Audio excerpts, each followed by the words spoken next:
Hi guys, and welcome back to Chandler's Southern Kitchen. Today I'm going to be sharing with you this delicious pumpkin gooey butter cake. Stick around.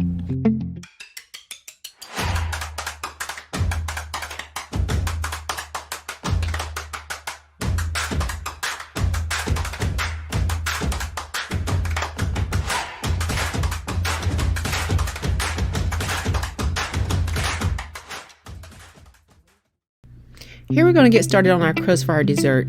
I'm adding in my yellow box of cake mix, my melted butter, and 1 egg. And we're going to get this mixed up until it's well combined, almost like a doughy texture. And if you're wondering, you can do this by hand. You don't need a mixer. Continue mixing.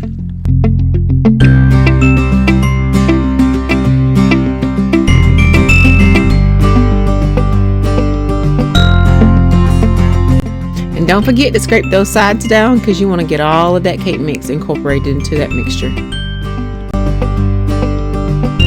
And it may get a little stiff, and that's normal, but continue mixing and just mix it and incorporate it the best as you can. And here I have a 9x13 pan that I have greased really well. I'm going to get this dough incorporated into the pan, and I've added a little bit of oil to my hands just to keep that dough from kind of sticking to my hands, and it just helps me to be able to spread it out evenly within the pan. And also, while you're doing this, don't forget to preheat your oven to 350. And just get that dough even out as much as possible in the bottom of that pan. This is going to be your crust for your delicious dessert. Now it's time to get started on our filling that's going to be for our delicious dessert. Here we have our cream cheese that's come to room temperature, melted butter, and be sure to get every last drop. Remember, this is a dessert, so can't go wrong with butter. Here I'm adding in my pure pumpkin, not pumpkin pie mix, but pure pumpkin.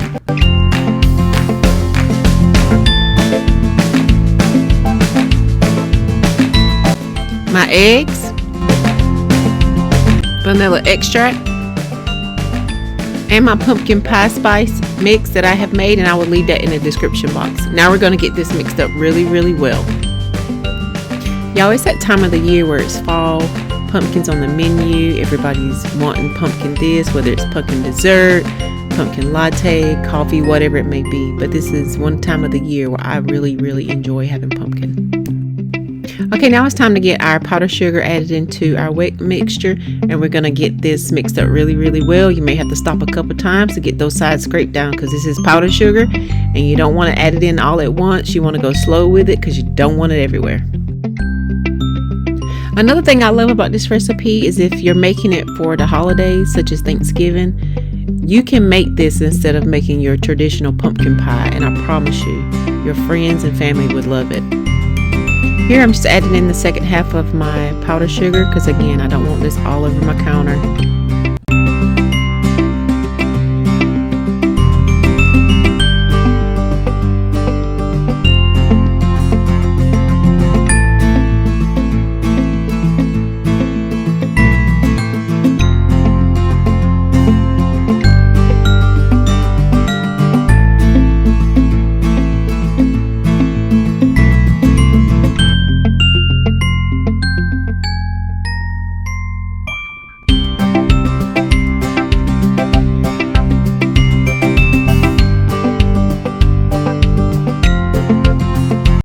The filling for this dessert can be mixed by hand also. It may just take you a little bit longer to incorporate everything, but it can be done. You don't need a mixer.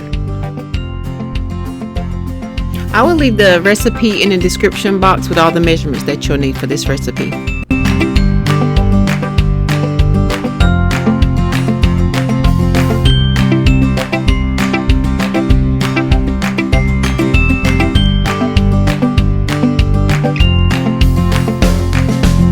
Now it's time to add our filling on top of our crust in our pan. And make sure you get all that goodness out of that bowl because you want every drop in this recipe. And we're going to get this in the oven. We're going to bake it for about 45 minutes to an hour. This is what our finished dessert looks like before we slice it and add our powdered sugar on top. Guys, this is so delicious. here I have added powdered sugar to the top of it. It is so delicious, you guys. Thanks for watching, you guys. I hope you like and comment and let me know if you give this recipe a try. Have a wonderful day.